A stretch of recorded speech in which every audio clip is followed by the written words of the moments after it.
Greetings, groovy cats and kittens. Welcome to the Diabolical Cafe, where the coffee's hot and the poetry's cool. Today we're diving deep to a twisted tale of love, laughter, and a touch of terror. Yes, we're talking about So I Married an Axe Murderer. But beware, dear listeners, for we're about to unfurl the scroll of spoilers, revealing the mysteries that lie within. This is Diabolical, the show where four long-suffering friends dissect film's most dastardly schemes, then compete to improve them. I'm your host, Craig, and this week's movie is 1993's killer comedy Mike Myers vehicle, So I Married an Axe Murderer. So, Peril Pals, grab a large cappuccino and a sharp axe, and let's get diabolical.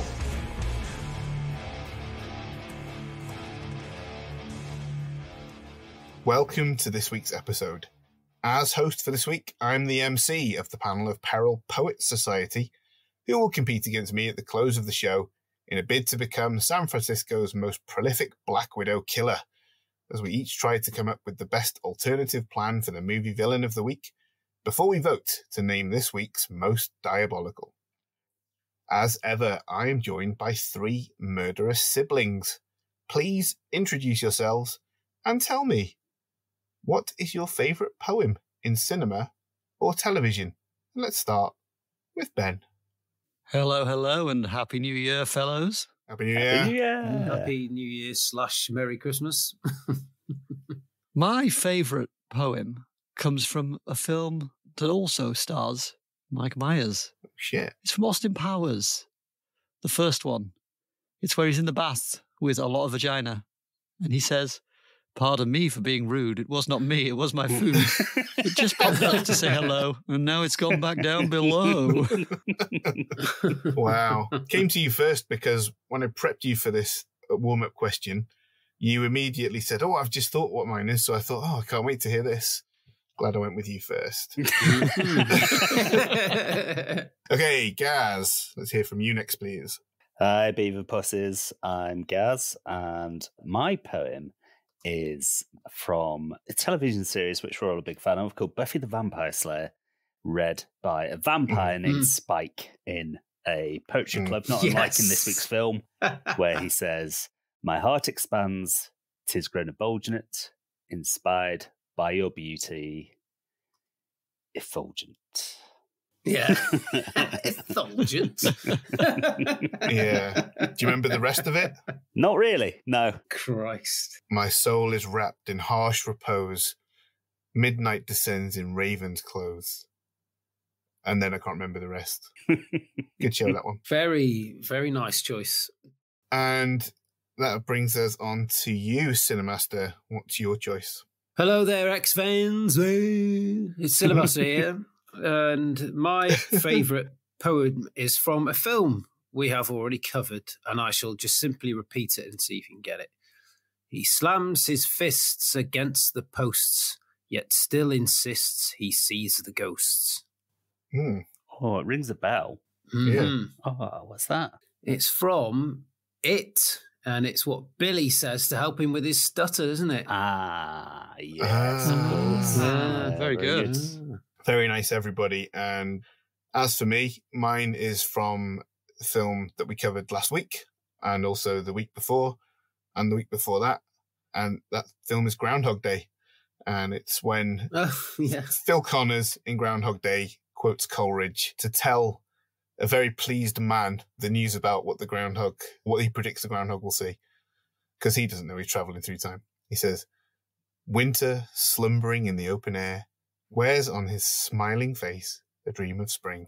Pretentious.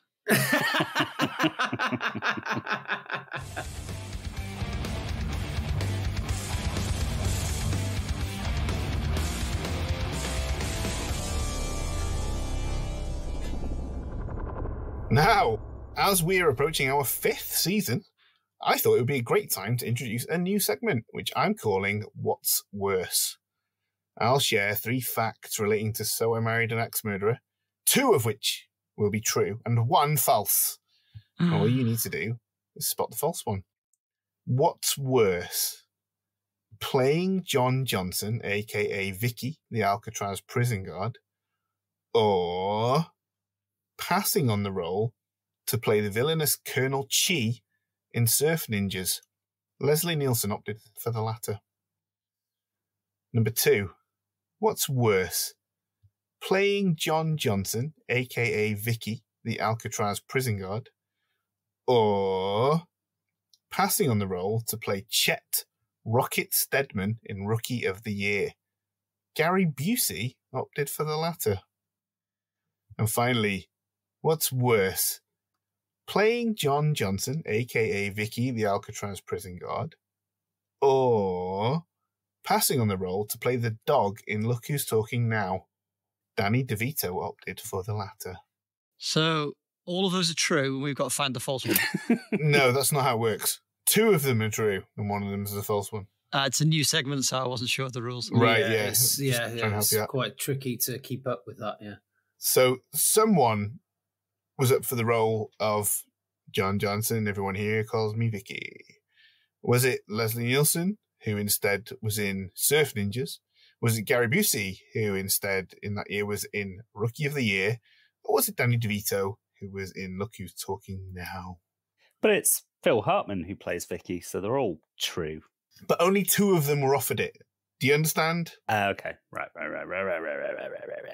I don't think Leslie Nielsen was offered it. That's my guess. Yeah, he doesn't seem like a Myers-style comedian to me, Leslie Nielsen. Mm. I don't think that anybody that's met Gary Busey would give him a job again, so I'm pretty sure he wouldn't have been offered it. He seems to be roundly despised in Hollywood. He's amazing in Entourage.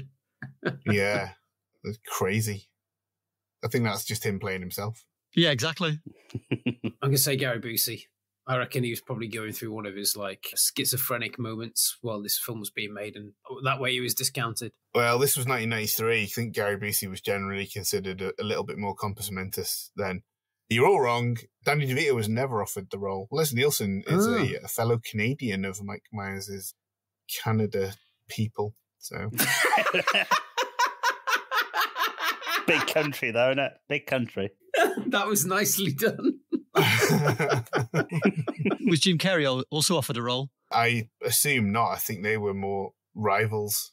Jim Carrey was offered Dr. Evil in Austin Powers, and he accepted, but pulled out at the last minute. What? Yeah, interesting.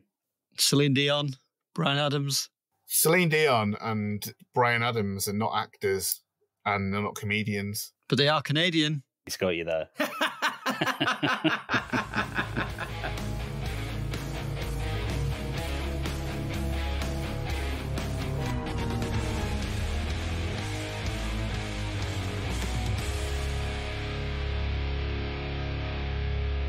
Time now to delve into this week's film, So I Married an Axe Murderer.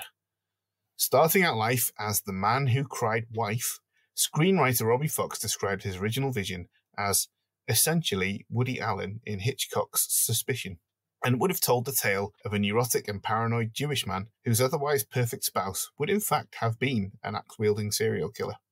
Over the course of a contentious production process that saw the central casting shift from the likes of Gary Shandling, Albert Brooks, and even Woody Allen himself, to SNL alumni Chevy Chase, Martin Short, and eventual star Mike Myers, the project metamorphosed into the twistier tale of the now Scottish commitment phobe Charlie Mackenzie, following uncredited rewrites by Myers and Neil Malarkey.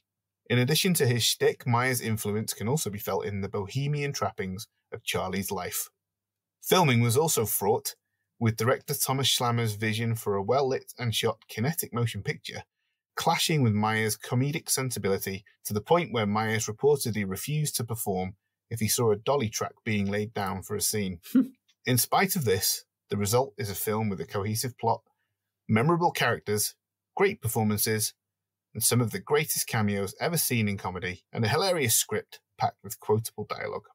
The film was a disappointment at the box office, with Myers' name failing to overshadow the clunky title, but in the years since, it has become a cult favourite. But what did the panel of Peril make of it? Let's start with you, Ben. What did you think about it? What an absolute treat. It's just joyful absurdity from start to finish. I think Mike Myers is in top form. And as you say, the supporting cast is incredible.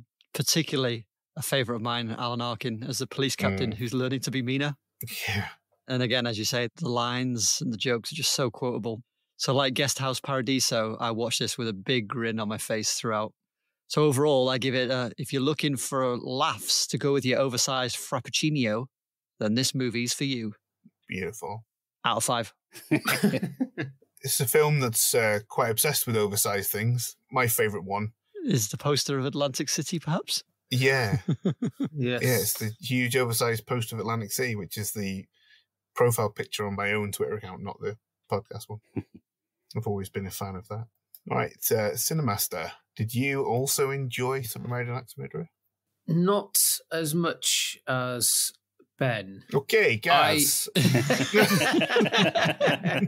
I thought you said it in your introduction, Mike Myers' vehicle, and it comes across as very much that. Yeah. And he's always great, I think, in pretty much everything he does. He's just got, I think he appeals to all 4 of us because he's just like a sort of off-the-wall comedian. Not everybody gets his comedy.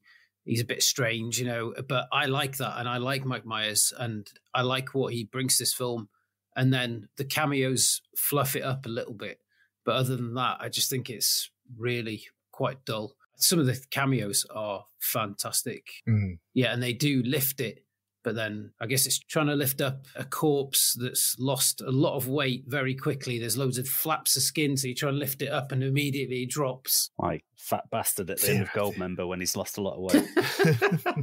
The flaps on my arm look a bit like a vagina. Particularly all the Scottish bits. And when you said it was obviously it was rewritten and he did the rewrites and everything, I was like, well, okay, that makes a lot of sense why there's some bits of this movie that really work for me and other bits that don't. And that's probably the bits that Mike Myers didn't really alter much. But everything that he did seemed to work, was like the golden touch. That's interesting. I mean, I've always felt like it has his stamp all over it. Like in every I mean, it's clearly autobiographical in some parts, like the family. I think he is lads from Liverpool, but yeah. Yeah. How could you not like Mike Myers in this, despite him being trained by a big favourite of this podcast, Timmy Mallet? Oh, yeah. I said I did like Mike Myers. That's the bits I did like. I liked him. Oh, you did like? Okay. Yeah. My apologies. I'll try and listen to you next time. Yeah, instead of just zoning out and thinking about, I don't know, Kendall mint cake or something like he must have been on your mind. Okay. Gaz, where do your thoughts lie? Are you on the side of the Cinemaster or on the side of sense? Well, as I always say to my children, my wife, anybody that I can browbeat, I'm on the side of sense. And I think it holds up really, really well. I was slightly worried for the first 5 or so minutes because I think Mike Myers' performance comes off as slightly smug at the start, mugging to the camera and the hello and all that kind of stuff. Yeah. But it settles in really quickly and becomes genuinely funny. There's so many lines that I've written down that I both remembered and forgot. Like Cinemaster was saying, the scenes with Charlie's parents are really good and quite clearly semi-autobiographical. Just little details in that, like Stuart, the father, calling his wife, whose name I don't recall, Hen. That's quite a small little detail that isn't Canadian or American as far as I'm aware. And it just plays really nicely and gives it a nice texture. Yeah. And the plot as well, being quite sort of Hitchcockian, but with a screwball twist, works really well. Yeah. Lots of great supporting characters, like Ben said, like the police captain and Tony, dressed up as a strange 1970s pimp during that opening scene. Yeah. Instantly, I was cackling. I didn't remember what he was doing. I was like, what the hell is he dressed as? Holds up really, really well. And the constant use of There She Goes on the soundtrack just gave me a warm, fuzzy feeling too. Every time it came on, I was singing along. It's a great song, yeah. Yeah, it's up there with Myers' best. I'm a big Mike Myers fan, and it's a great one. Really good. It's interesting what you say about it being Hitchcockian, because what I think it does really well is it switches from kind of all-out comedy, really, to the ending. There's real tension in there. You're kind of on the edge of your seat, and you don't get that in many comedies. I thought that was really, really well done.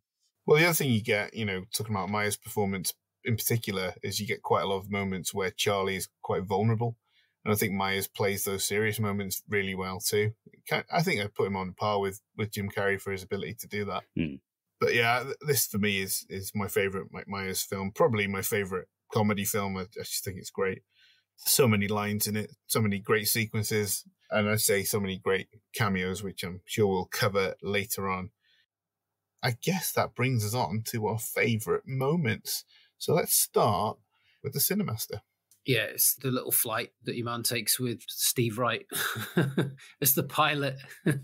Yeah, I just thought it was a great sequence with some fantastic script writing as well. Yeah. Both brilliant performances, but particularly Steve Wright, so I loved it. Yeah. Got a great line written down from that. Sorry to jump the gun on lines, but from the Cinemaster sequence.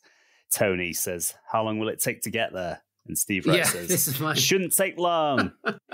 Actually, I have no concept of time. Have you done this before? Yes, but never at night. I've got a line from that, which was amazing. He's pointing out the airplane's controls and he says, "That's the artificial horizon," which is better than the actual horizon. Well, Ben, what about your favourite moment or sequence? Like I said in my opening gambit, anything with Alan Arkin, I was just huge grin on my face. I just loved him. He was so nice. He was nice to the point where he was trying to be mean to make the other guy feel better. It's brilliant. The one part where he actually kind of backs him up against the wall and he's doing it all, he's quite mean. And then at the end he goes, was that too much with the ethnic slurs? Paisan. He's so good. All right, Gaz, favourite moment or sequence? I'm going to go for the montage sequence when Charlie helps out Harriet at the butcher's shop, just because of how grotesque it is at times. It's quite hideous, and it must be violating numerous health and safety and food hygiene laws as they sort of dance around with broken ducks' necks, and he's got flesh dangling out of his sleeve that he taps and goes, "Ah, ah," as though he's chopped his own hand off. It's really good, that sequence. And it's always a good shorthand, that kind of sequence in a romantic comedy or just a straight romantic film for getting to know you, isn't it? So it serves two purposes very handily. Making her butcher was kind of inspired. And that butcher shop apparently is a real butcher shop in San Francisco. Under a different name, though. Not, what's it called? World of Meat or something. It's called in the film. World Meats. Meats of the World or something. And then there's that bit where she's dressed as a milkmaid and she just looks incredible. Yeah, I never quite worked out why she's dressed as like a Dutch milkmaid. Yeah. You love that, don't you? She was celebrating it was like a Dutch day at the shop, wasn't it? I saw in the background there was some sort of poster up. Oh, was it? Ooh, delicious Dutch day. Best bit in that butcher sequence is when he's massaging the meat and talking to it like a masseuse. Fucking feel very tense. Stressed at work. One thing that blew my mind on this watch was he mentions Pentaveret. The Pentaveret when he goes home for the first time. Yeah. My eyes did that kind of cartoon wolf thing and came out.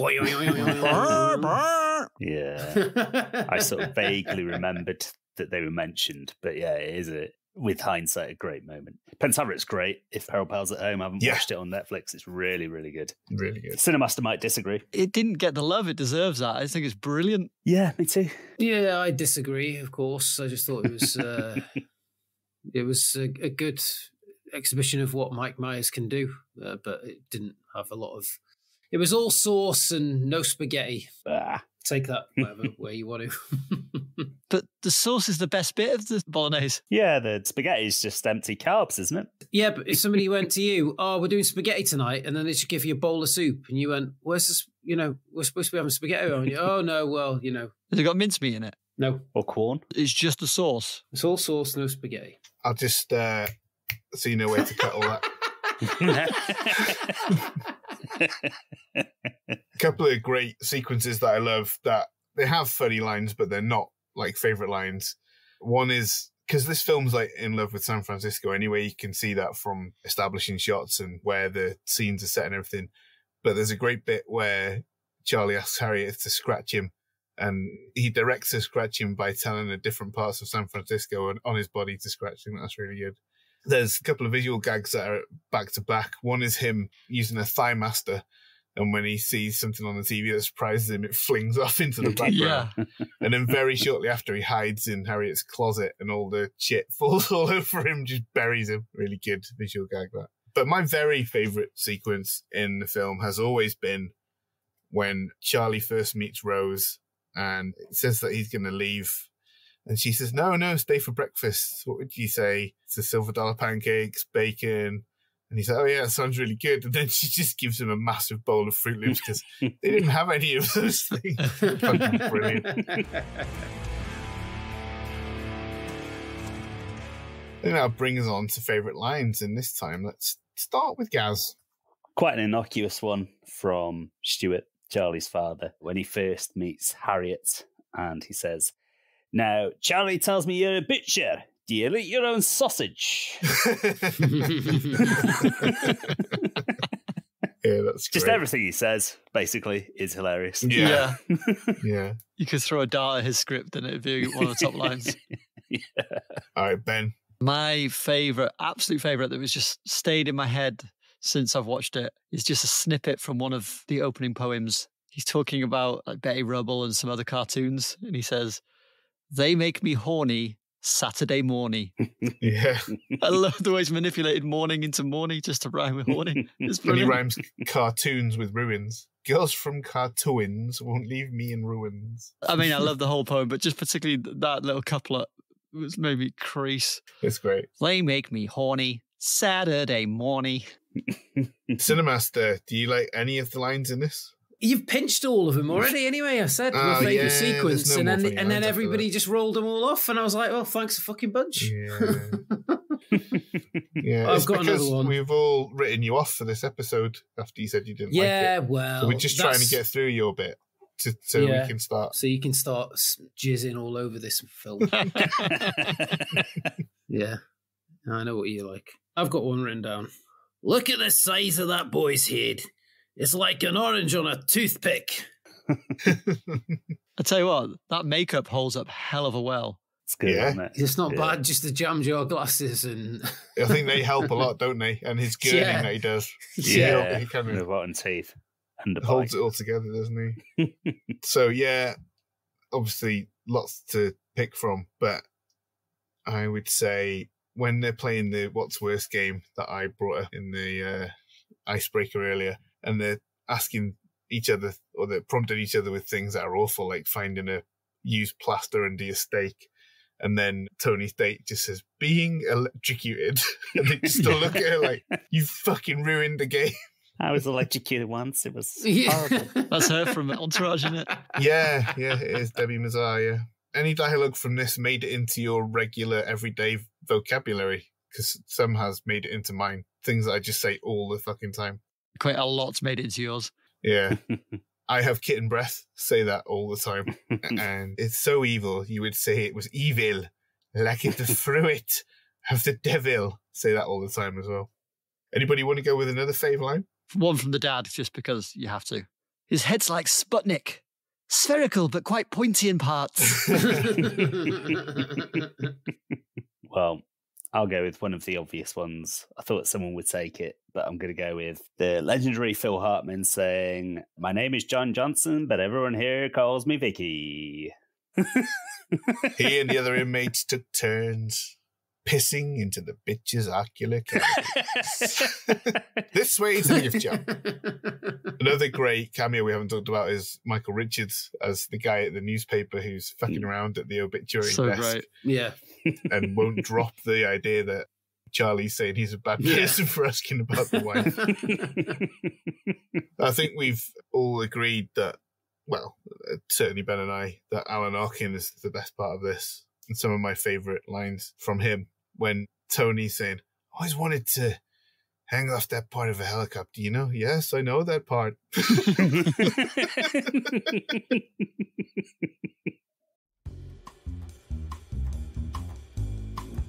If you're new to the podcast and you're enjoying it, please like, rate, review, and subscribe wherever you can, but especially Apple. It helps keep us making these and keeps us from turning our hands to beat poetry.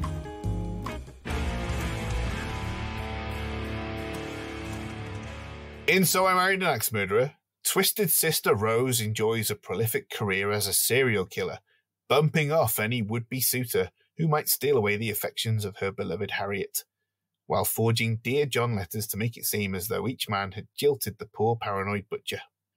Ultimately, Rose is foiled when serial relationship killer Charlie buys into his mum's Black Widow conspiracy theory and begs his cop buddy Tony to investigate Harriet's past, eventually leading him to wrongly conclude that Harriet is Mrs. X, but stumbling on the truth when Rose is caught in the act of trying to ask Charlie a question. But how did the panel of Peril rate Rose's diabolical scheme? Was it a good concept? And how well was it pulled off? How well was it pulled off, Gaz? I suppose it's quite good, really, isn't it? Because she's gotten away with it for, 2 or 3 husbands previously? 3, I think, isn't it? 3.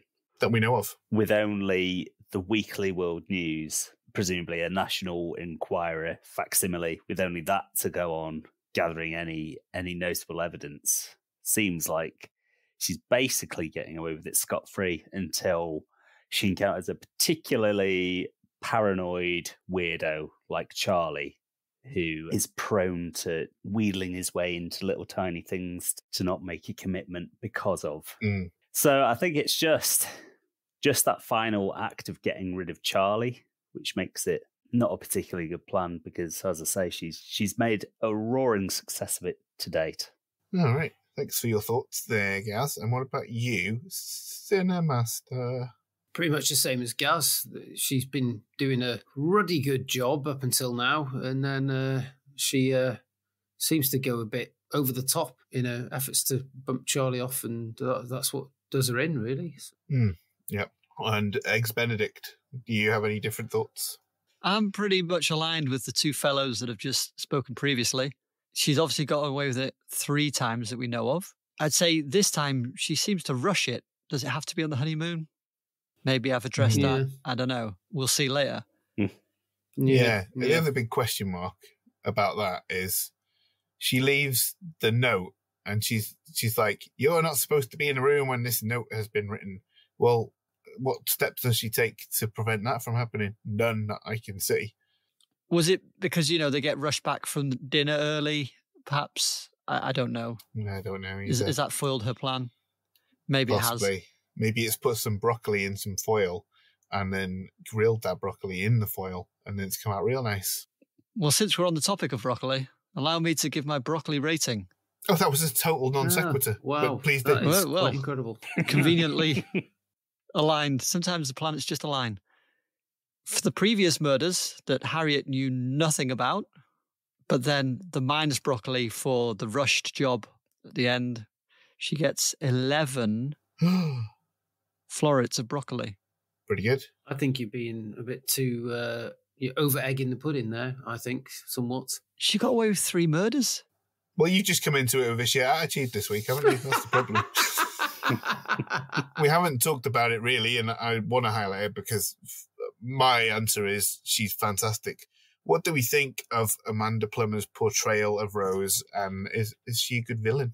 She's always good, isn't she? She's convincingly unhinged when she needs to be, as in the opening of Pulp Fiction, and indeed here. And I also believe that she was very much like an actress. Yeah. Insert bland comment here. This bodes well for the future of the podcast we do about movies. Tend to I think there's been quite a few contentious films in this series. I think some purposely so, some not so purposely. Yeah, some of them have been pure shit.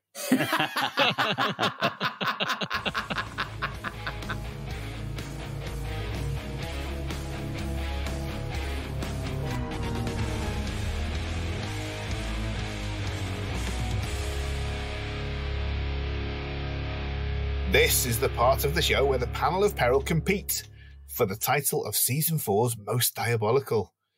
Up for grabs is 1 point for each vote, which will go towards the series leaderboard. Rose staged a Dear John from Charlie before trying to kill him with an axe. But what would you have done differently, Gaz?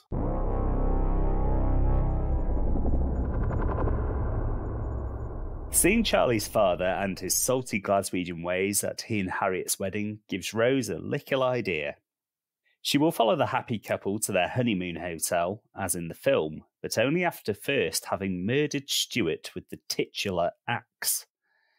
Then she would skillfully fashion a hat from his head using her sewing skills and place it atop her normal-sized noggin.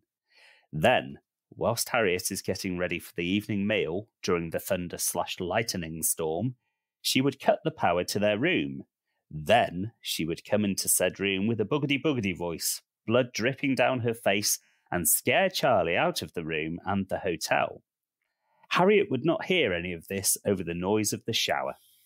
Then Charlie would flee in his car, presumably on his way home to his mother, and Rose would give chase. Catching up to him on a rickety old bridge, Rose would ram Charlie's car off into the precipice, where it would explode with a loud bang.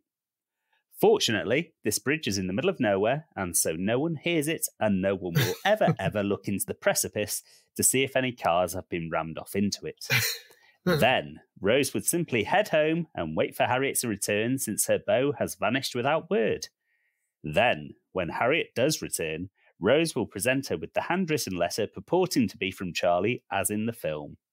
He's nowhere to be seen or heard from, so Harriet slowly comes to believe this is true. Then, they move to the next city to begin the cycle anew.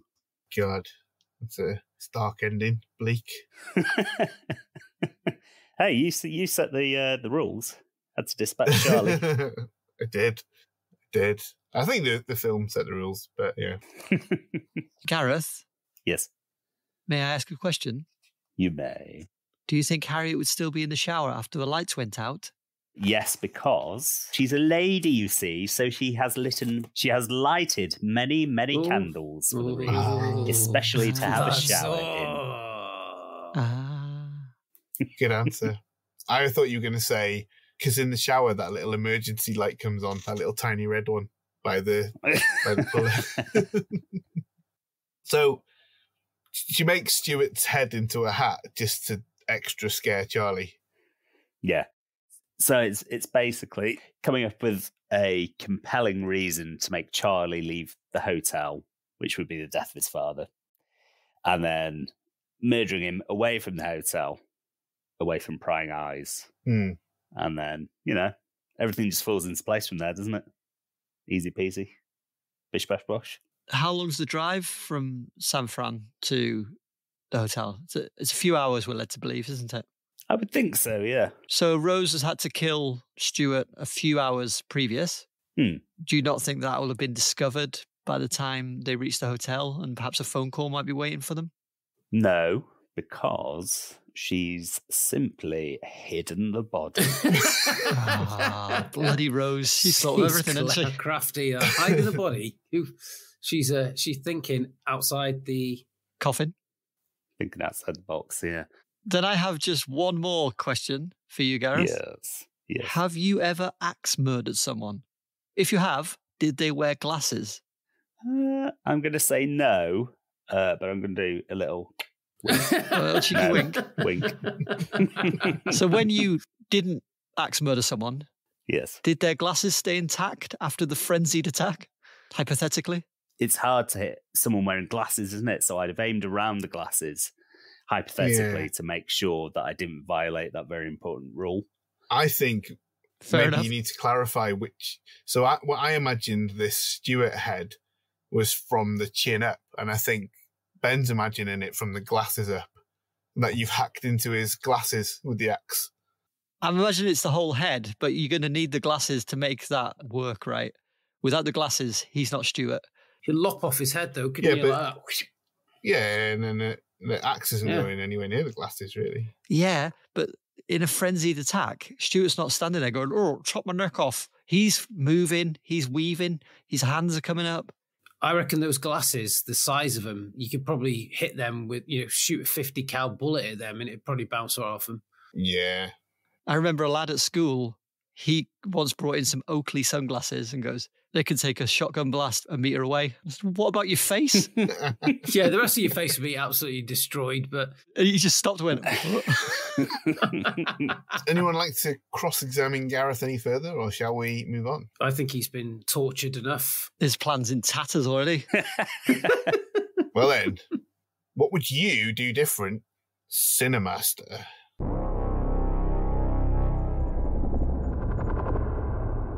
Rose knows the filthy, disgusting minds of men. Men and their thoughts, only interested in one thing. She can see the wheels in Charlie's head turning the first time they meet. You know when I mean. Not that he'd ever ask, but if she is to keep Harriet to herself, she must be the one to approach Charlie with the ultimate offer before they tie the knot. One day, when Harriet is down the abattoir selecting corpses to dismember in her shop, Rose makes her move on Charlie. You know, Charlie, having two wives could have its advantages, says Rose in a seductive fashion, while flashing him a bit of leg. His mind is racing with possibilities, but this is just the canopy in the feast of carnal desire. Harriet and I share everything. Heck, we even used to share Ralph. Yeah, sex, smoulders Rose. Charlie is taken aback, but his junk is rolling up in his pants like a fucking marquee. His mind is swimming with all the similar-looking women in bed with each other, necking on and such and such. She tells Charlie that her and Harriet have something exciting planned for him, and he should come back in an hour when she is back. Deciding it would be a good idea to pop home for a tactical pinch of the one-eyed snake, Charlie disappears. Harriet returns 30 minutes later, and Rose tells her that Charlie has said he'd meet her down the poetry club where they serve large cappuccinos in about 15 minutes with some exciting news and for her to wait there for him. Charlie returns to the apartment 15 minutes after Harriet leaves, quite beside himself. Rose answers the door, dressed in a suitably sexy attire, and beckons him in. She tells Charlie to head upstairs where Harriet and his destiny await. As Charlie flings open the door to the bedroom, he sees plastic sheets all over the floor and furniture, but no Harriet. Just before Rose buries an axe in the back of his head, Charlie flops onto the floor, brown bread. Rose rolls him up into the plastic and dumps his body in a shallow grave in Sherwood Forest. Chop, chop, dig, dig, Charlie. Very nice. And does Rose convince Harriet that Charlie has simply left? Yeah, he's done a runner. And how does she do that? Charlie's done a runner, Harriet. Oh.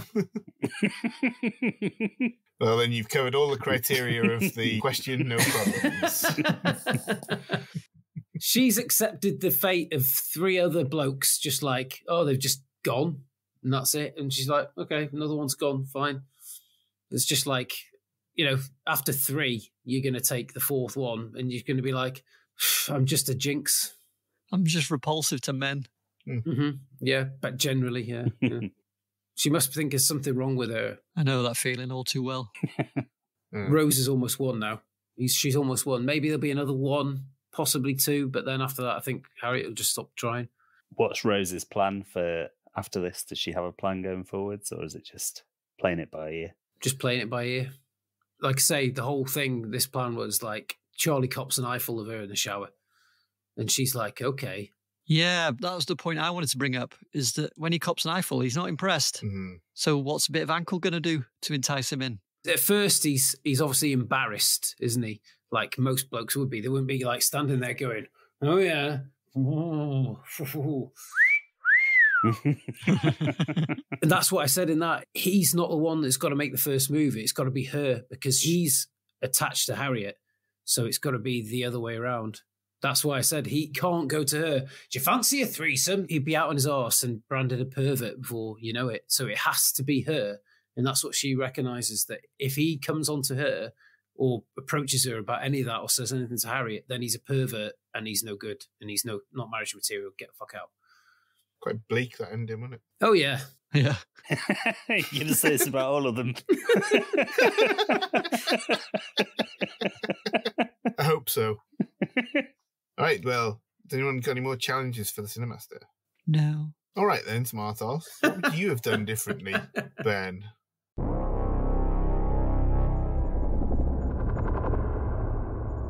Well, if you ask me, and you seem to every week, Yeah. Rose had the right idea, but she struck too soon. She needed to bide her time and lure her prey into a trap. So she starts by spending more time with the newly wedded Charlie and Harriet. After a night at the coffee shop, she has a brainwave and decides that is the perfect place to set phase 1 of her plan in motion. At the next poetry night, to everyone's surprise, Rose is called to the stage. She stands up and begins her recital.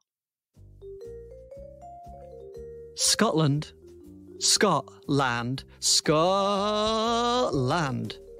Your food is deep fried and petrified, chock full of grim heart disease. Late nights, street fights, rab burns and those other drunk Scots. Give me the squits, stomach-turning shits, worse than a boiled haggis. Jock, get me off this crazy number 9 bus bound for Govan. Back at the table, she tells Charlie that she knows her poem is derivative, but that she really enjoyed the creative process and would love to get better at it. Perhaps he wouldn't mind giving his new sister-in-law a few lessons. Rose is a model student, and what she lacks in talent, she makes up for in enthusiasm. She arranges classes at times she knows Harriet will be at work, and she even brings quality takeout coffee as a thank you. After several weeks, she decides it's time to strike. She slips rat poison in Charlie's cappuccino, which he glugs down after a vaguely humorous aside. Once he's dead, Rose pens another poem using the skills Charlie himself taught her.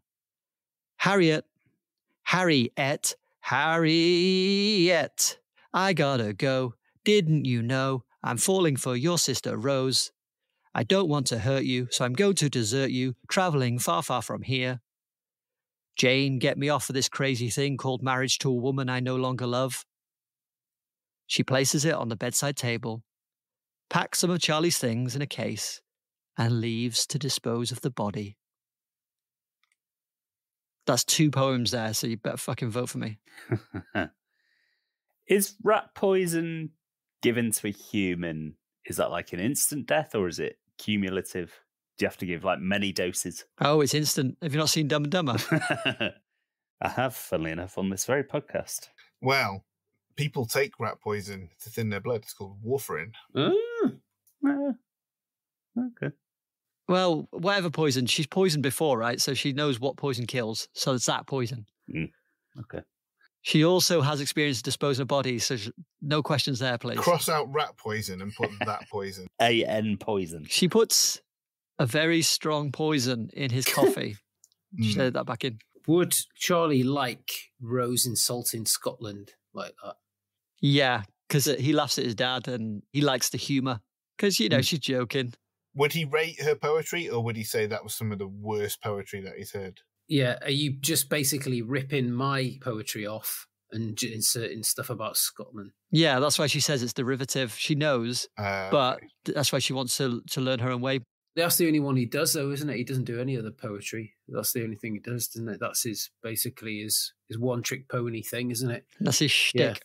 He's a one-trick pony. Pretty much. And it seems to go down well.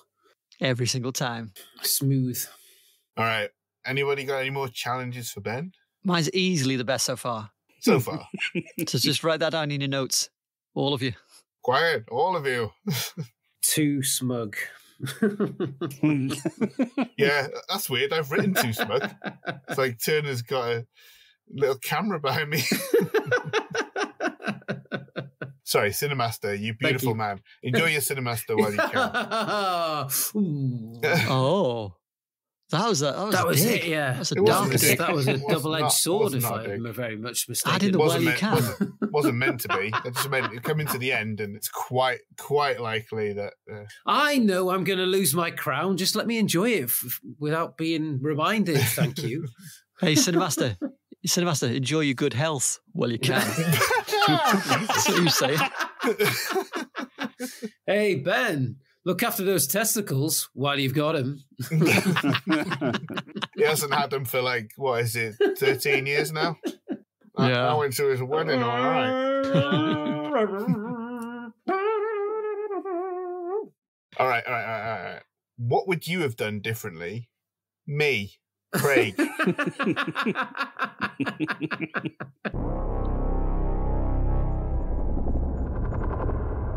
The very moment Charlie and Harriet share their happy news, Rose sets about writing her note. However, this note is not for her sister, but for her soon-to-be late brother-in-law. Charlie is stunned to receive a ransom note. He presumes from Sherry, admitting the theft of his cat and instructing him on where to make the drop-off. He can't help but impulsively jump in his Carmen Gear VW convertible and speed to the destination. When he gets there, he sees his beloved Kerouac through the frosted and cracked glass of a window in an abandoned building near Hunters Point shipyard. He's trapped under a milk crate. When Charlie enters, he sees the cat is dead, and its collar reads Ginsberg? The jig is up, but it's too late, and he never even sees Rose glide up behind him before it's 40 whacks with a wet noodle. Days go by before Harriet finally discovers Rose's next letter, this time apparently from Charlie. It reads, Harriet, graceful goddess of gabagool, I'm terminally ill. I got back with Jill. Her offer I could not refuse. Put me out of my misery, he pleads with her, knowing she knows his concrete shoe size. Confound it. Goddamn it. Forget about me. Jill, get me off this crazy thing called life. When Charlie's body is found dumped in the river, all suspicion points to Jill and the Cosa Nostra, leaving Rose to console Harriet and move on. So you remember that Jill is in the mafia. Well, that's what he uses as his excuse for ditching her, isn't it? She's unemployed, though. Yeah. So this plan presupposes that Rose has heard this from Charlie and believes it. What is Charlie's concrete shoe size? Of interest. That was just poetic license. I'd say he's a US 12. Yeah. I don't understand US sizes. They confuse me. That's a UK 11. That's massive. I've got UK 11. Yeah. They're building bigger over there, don't they? You think Mike Myers has got size 11 feet? Oh, yeah. Could do. How tall is he? He's short, isn't he? No, he's like 8 foot Yeah. 6. Oh, then yeah, you might be right. All I would say is my poem was better than both of yours put together. Just putting it out there for everyone else to consider. I doubt it. 2 is always better than 1. All right. Well, if nobody has any challenges for me. Come on, there must be. There's more holes in that than Swiss cheese. Why don't you poke your little noodle through him then?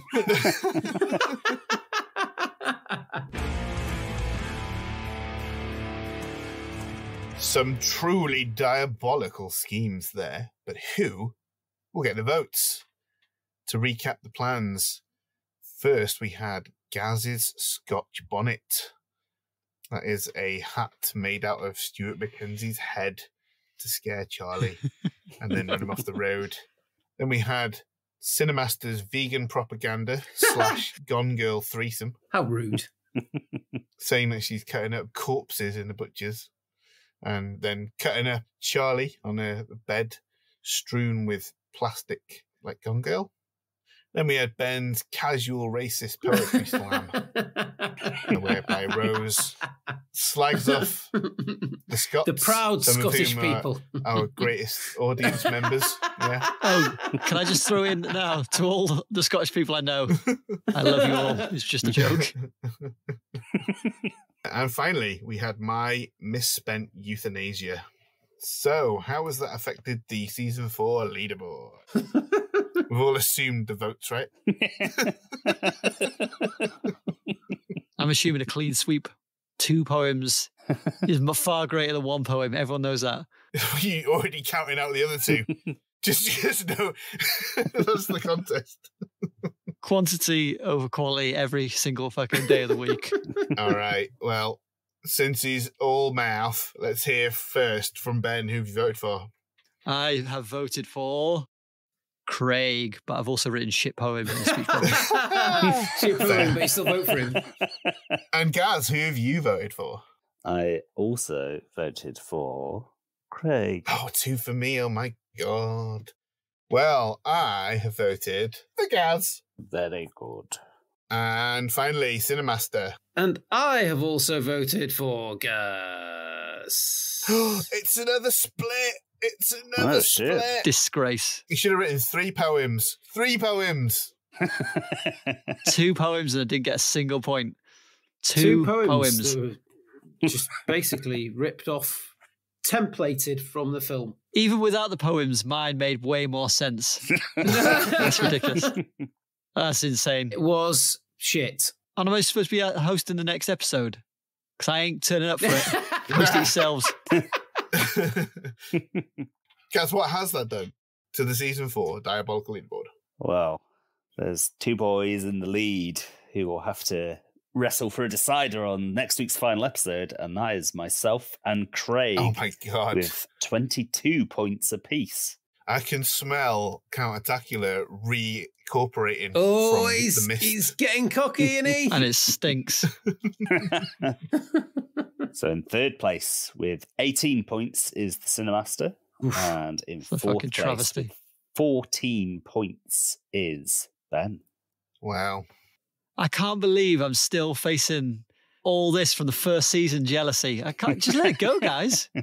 Your powers are weak, old man. That's all it is. Your poetry and your songs no longer hold any sway over us. And just face it. Cinemaster, you wouldn't know a good plan if it came up and slapped you in the arse.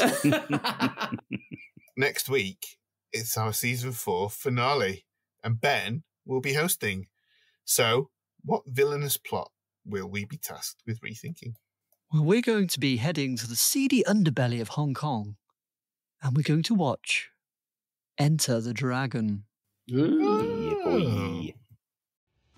And that wraps up this episode like a strung haggis. Thank you for listening. And if you want to call me baby, just go ahead now. Make sure you subscribe, hit the bell, and leave us a review on the very platform on which you're currently listening. You can follow us on social mediums at DiabolicalPod. Next week, we'll be competing to improve on the diabolical plot of Enter the Dragon. Until then, remember, the Colonel puts an addictive chemical in his chicken that makes you crave it fortnightly.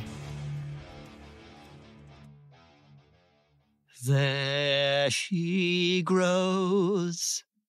There she goes again. Racing through my legs. And I just can't contain this feeling I'm on a plane. All right, time now to delve into this week's film.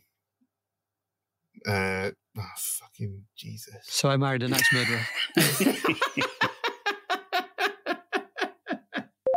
Well, the truth is, Tony, I don't report to a commissioner.